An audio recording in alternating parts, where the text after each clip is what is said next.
નમસ્કાર વિદ્યાર્થી મિત્રો, કેમ છો બધા? મજામાં ને? ચાલો, આજે આપણે ધોરણ 5 ની અંદર સીઈટીની પરીક્ષા માટેનો તૈયારી માટેનો વિડીયો જોવાનો છે. તો જુઓ તમે વિદ્યાર્થી મિત્રો, અહીંયા હવે પ્રશ્નમાં દાખલાની રકમો આપેલી છે. તો કેવી રીતે છે? 18 + 8 - -3 ગુણ્યા 2 બરાબર કેટલા? એ રીતે આપણને પૂછેલું છે. હવે આ બધા જ દાખલા છે ને, ગણતરી કર્યા પછી આપણને જવાબ મળે છે. મોઢે આપણને એક પણ જવાબ આવડે નહીં. તો તમે જુઓ, અહીંયા આ બધા દાખલા કેવા છે? સૌ પ્રથમ એમાં ભાગુ સબાનો નિયમ વાપરવાનો છે. અહીંયા હું તમને સમજાવું. ભાગુ સબાનો નિયમ વાપરવાનો છે. ભાગુ સબા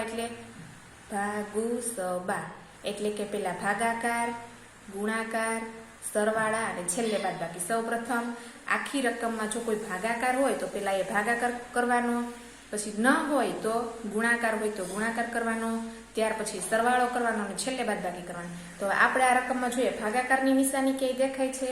તો કે ના. તો ગુણાકારની? તો કે આ. તો આ બંનેનો ગુણાકાર કરવાનો. આ બંનેનો ગુણાકાર કેટલો થાય? 3 દુ 6. 6 થાય, પરંતુ કેવા 6 થાય? -6 થાય. હવે આ બંને કેવા છે? સરવાળો. ભાગુ સ પછી ગુણાકાર પછી સ આવશે, એટલે આ બંનેનો સરવાળો કેટલો થાય? 28 ને 8 26 થાય. થાય ને? આ બંનેનો સરવાળાનો વચ્ચે અહીંયા માઇનસની નિશાની છે, એટલે કે 26 - 6 બરાબર કેટલા થાય? 20. એટલા માટે આપણો જવાબ 20 આવે છે. નંબર 2, 5 × 3 - 4 × 2 + 3. હવે તમે જો વિદ્યાર્થી મિત્રો, સૌપ્રથમ ભાગાકાર કરવાનો છે. ભાગાકાર આમાં છે નહીં, એટલા માટે ગુણાકાર કરવાનો છે. કેટલા થાય? 5 તેરી 15 -4 દુ 8 + 3. ભાગુ સબા, સ પેલા કરવાનો, એટલે કે સરવાળો પેલા કરવાનો છે. તો 15 ને 3 કેટલા થાય? 15 ને 3 18 - 8 બરાબર 10. આપણો જવાબ આવે છે 10.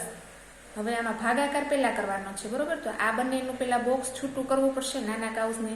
30 + 10 એટલે કેટલા થાય? 40 ભાગ્યા 5 + 5 એટલે કે 10 થાય. આ બંનેનો ભાગાકાર કરીએ એટલે જવાબ 4 આવે છે.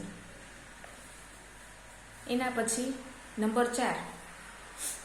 4માં તમે જુઓ તો 40 - મોટો કાઉસ છગડીયો કાઉસ 8 ભાગ્યા નાના કાઉસમાં 5 + 3 નાનો કાઉસ પૂરો +1 છગડીયો કાઉસ પૂરો ગુણ્યા 2 મોટો કાઉસ પૂરો.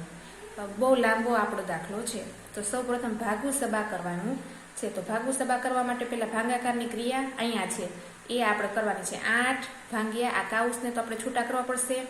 5 ને 3 8, એટલા માટે 8 આવશે. અહીંયા 8, અહીંયા વત્તા છે, +1 અને ગુણ્યા 2 છે, એટલે ગુણ્યા 2, આગળ -40 છે.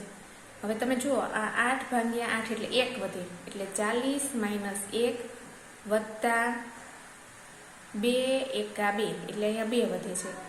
તો કેટલા થાય? 40 ને 2 કેટલા થશે? 42. 8 અહીંયા જુઓ, આપણે 8 ને 8 માઇનસ ભાંગ્યા કર્યા હતા, એટલે 8 માંથી 8 છે એટલે 1 આવે, +1 ગુણ્યા 2 એટલે 2 એકા 2 થાય, 1 આવે. જો વિદ્યાર્થી મિત્રો, ફરીથી તમને અહીંયા થોડું વિસ્તારથી સમજાવું. અહીંયા 40 છે, મોટા પદની નિશાની છે, છગડીયો કાઉસ 8 ભાગ્યા નાના કાઉસમાં 5 + 3 +1 છગડીયો કાઉસ +2. હવે તમે જુઓ, 40 ના 40 ઉતારવાના. મોટો કાઉસ એમનો, છગડીયો કાઉસ એમનો, 8 એમનો, ભાગ્યા એમનો. આ કાઉસ સૌ પ્રથમ છૂટો કરતા આપણને 8 મળે, +1 ગુણ્યા 2. બરોબર? આપણે આ રકમ પૂરી. હવે 40 તમે જુઓ, હવે 8 ભાગ્યા 8 એટલે કે આમાં 1 જવાબ આવે. આવે ને? 1 આવે. અહીંયા 1 + 1 એટલે કેટલા થશે? 2 થશે. 2 થશે અને 2 ગુણ્યા 2 એટલે કેટલા થશે? ત્યાં 4 થશે. સીધો આપણે આખા પદનો સીધો આપણે જવાબ આપ્યો છે. તો 40 માંથી 4 જાય તો કેટલા વધે? 36 વધે. એટલે આપણે આ દાખલામાં જવાબ કેટલો આવે છે? ચોથામાં 36 આવે છે. હવે 5 નંબરમાં દાખલામાં તમે જુઓ તો 19 - મોટા કાઉસની અંદર 30 - છગડિયા કાઉસમાં 12 વત્તા નાના કાઉસમાં 8 માઇનસ 3. હવે તમારે સૌપ્રથમ ભાગાકાર કરવાનો છે. ભાગાકાર આખી રકમમાં છે નહીં, તો ગુણાકાર પણ નથી, તો સરવાળો. તો ચાલો હવે સરવાળો કરવાનો છે. 19 ના 19 એમ રાખવાના, માઇનસના માઇનસ, 30 ના 30, આ બધું એમ જ રાખવાનું. 12 વત્તા અહીંયા 5 આવશે, ખાલી આ કાઉસ છૂટો કરીએ ને એટલે 5 આવે, એટલે અહીંયા શું બનશે? 12 વત્તા 5. એટલે હવે આ બેનો સરવાળો કેટલો થાય? 17. એટલે એની જગ્યાએ આપણે -17 લખી નાખવાના છે. -17 અને 30, માઇનસ ને અહીંયા 19. હવે તમે જુઓ, અહીંયા 19 છે, -30 છે અને +17 થઈ જશે. શા માટે? તો કે મોટો કાઉસ છોડતા જે નિશાની છે એ નિશાની આની સાથે પણ એને ગુણાકાર કરે છે, એટલા માટે +17 થઈ જાય છે. તો આ 17 નો અને 19 નો સરવાળો કરીએ તો કેટલો થાય? 36 માઇનસ 30. આ બંનેની બાદબાકી કેટલી થાય? તો કે 6. એટલા માટે આપણો જવાબ 6 આવે છે. એના પછી 25 ભાગ્યા 5 ગુણ્યા 2 માઇનસ 3 વત્તા 1. હવે સૌપ્રથમ આ બંનેનો ભાગાકાર કરવાનો છે ભાગુ સભાના નિયમ પ્રમાણે. 55 25 ગુણ્યા 2 માઇનસ 3 વત્તા 1. 5 દુ 10 માઇનસ 3 વત્તા 1.